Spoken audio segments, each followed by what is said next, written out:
और आज पार्लियामेंट के बाहर जब हमारे कोलीग और बीजेपी के काउंसिल ऑफ मिनिस्टर्स के मेंबर सरदार रवनीत सिंह बिट्टू जी वहां से गुजर रहे थे, जहां पे कांग्रेस पार्टी राहुल गांधी जी और उनके साथी प्रोटेस्ट कर रहे थे, तो वहां पे जब वो निकल रहे थे तो उन्होंने एक शब्द का इस्तेमाल किया। वो अंग्रेजी शब्द है, उसको आरपी जी ने हिंदी की उसकी ट्रांसलेशन बनाई गद्दार। पर आरपी जी मैं माफी चाहता हूं, मुझे लगता है कि जो ट्रांसलेशन में ये पूरा जो नुआंस और सेंटिमेंट है और अर्थ है शब्द का वो खो जाता है। अंग्रेजी में बोल रहे थे, उन्होंने शब्द इस्तेमाल किया ट्रेटर। ट्रेटर शब्द बाय एंड लार्ज ट्रांसलेशन उसकी गद्दार हो सकता है, बट नॉट फुली। ट्रेटर वो व्यक्ति होता है हु बिट्रेज हिज नेशन। ये शब्द इस्तेमाल किया जाता है जो हमारी स्पाइज होते हैं, कहते हैं ट्रेटर टू द नेशन, जिसने नेशन को सेल आउट किया या सीक्रेट्स भी हैं या और कुछ किया है। तो ये शब्द लाइटली नहीं लेना चाहिए।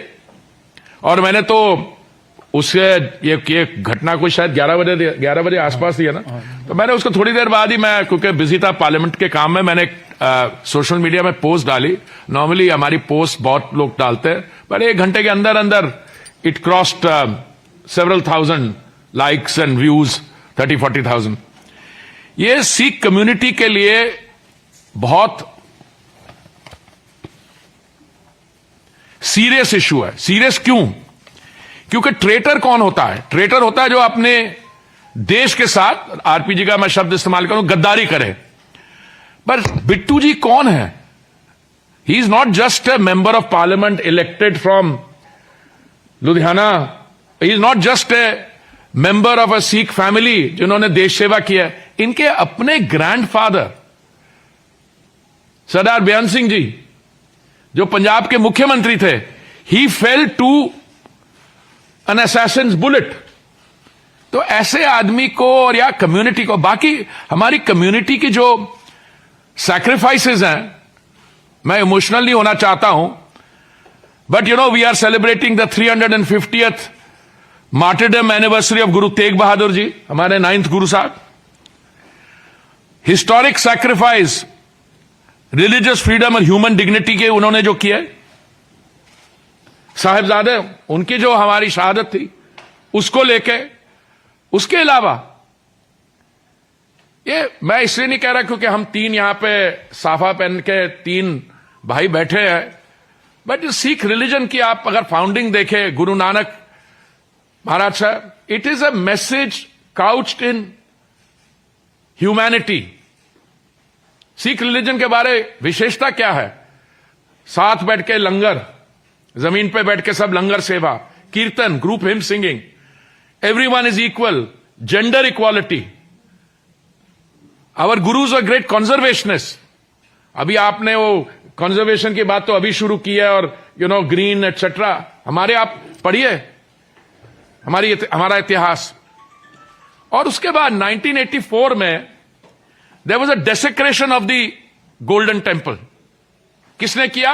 अब मैं I don't need to place the facts before you. ये माइंडसेट जो है ना कि अच्छा, मैं मानता हूं कि Rahul ji, honourable leader of opposition, he is upset कि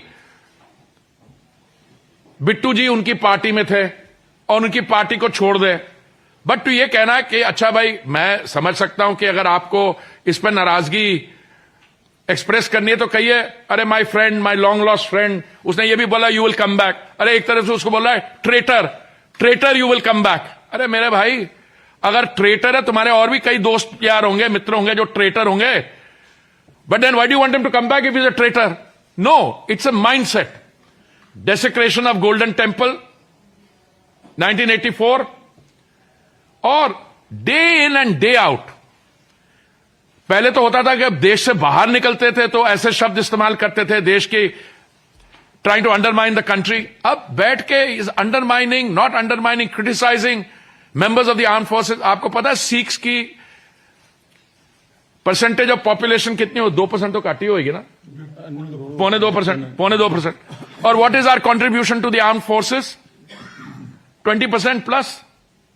If you look at the number of turbaned Sikhs serving in the armed forces, I'm not trying to make a point, but just because a person wears a turban and he's left your party, you express it in terms of traitor. तो मैं आपके साथ यही share करना चाहता था. It's with great दुख के साथ. यह गंभीर विषय है, पर राहुल जी अब यह भी नहीं कह सकते कि शायद उन्होंने कोई लैंग्वेज की नुआंस ही इज मिस्ड, क्योंकि अंग्रेजी में बोल रहे थे.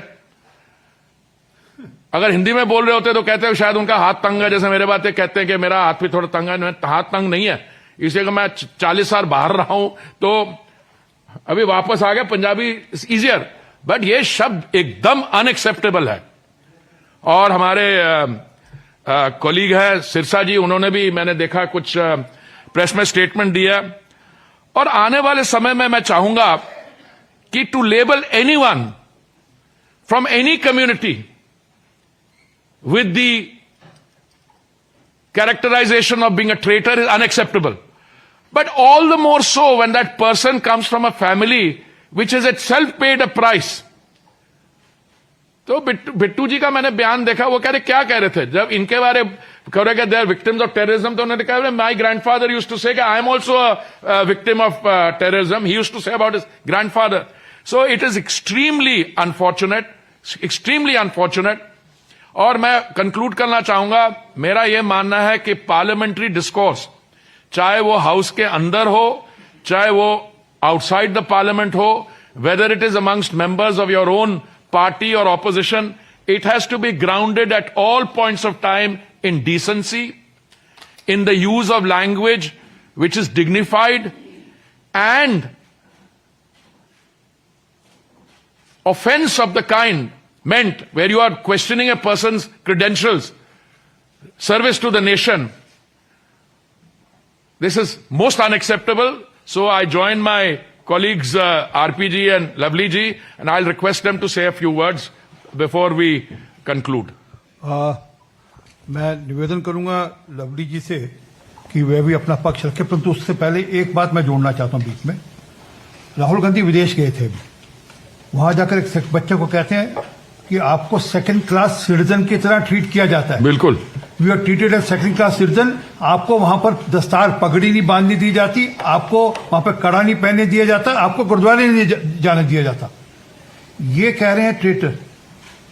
ये देश को बांटने वाले लोग, ये सिखों के प्रति अत्याचार करने वाले लोग, और देश में अब तक ये जो पुलिस साहब ने कहा, ये इनका डीएनए है जो फूट फूट कर निकलता है बार बार. लवली जी. धन्यवाद आरपी सिंह जी. हमारे माननीय हरदीप पुरी जी ने बहुत विस्तार के ऊपर इसमें बात रखी. मैं केवल इतनी बात इसमें जोड़ना चाहता हूं कि निश्चित रूप पे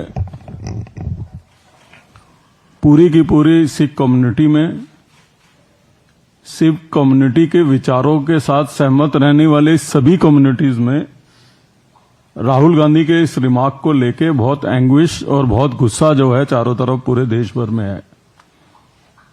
दुर्भाग्य की बात है, जैसा माननीय हरदीप पुरी जी ने कहा कि जिस व्यक्ति के दादा ने इस देश की एकता और अखंडता के लिए अपने प्राण न्यौछावर कर दिए हों, वो व्यक्ति आपको देशद्रोही दिख रहा है, और जो देश के टुकड़े टुकड़े करने की बात करता हो वो आपकी आंख का तारा है. तो किस सोच के साथ जो है लीडर ऑफ ऑपोजिशन इस देश में राजनीति कर रहे हैं? प्रॉब्लम यह है कि अभी भी राजशाही से नहीं निकल पा रहे. जो परिवार अपने आप को अभी भी शहंशाह और इस मुल्क का जो है मालिक समझता है, इस देश का मालिक समझता है, वो उस सोच से नहीं निकल पा रहे. उनको लग रहा है जो उनकी सोच के, उनके काम करने के हिसाब से चलेगा या उसका जो विरोध करेगा वो देशद्रोही है. इस मानसिकता से जो है कांग्रेस पार्टी और राहुल गांधी उभर नहीं पड़े और आज उभर नहीं पा रहे. ये उसका जो है सबसे बड़ा एग्जाम्पल है. दुर्भाग्य है, पूर्ण है. और मैं निश्चित तौर पे ये कहना चाहता हूं कि ये पहला मौका नहीं है क्योंकि मुझसे बेहतर जो है कोई नहीं जानता उनके कार्य। वो हैबिचुअल सिखों के अब्यूजर हैं, कहीं मौका नहीं छोड़ते किसी भी सिख को अब्यूज करने का। ये कोई पहला मौका नहीं है। डॉक्टर मनमोहन सिंह जी बहुत ही बढ़िया और शरीफ आदमी थे।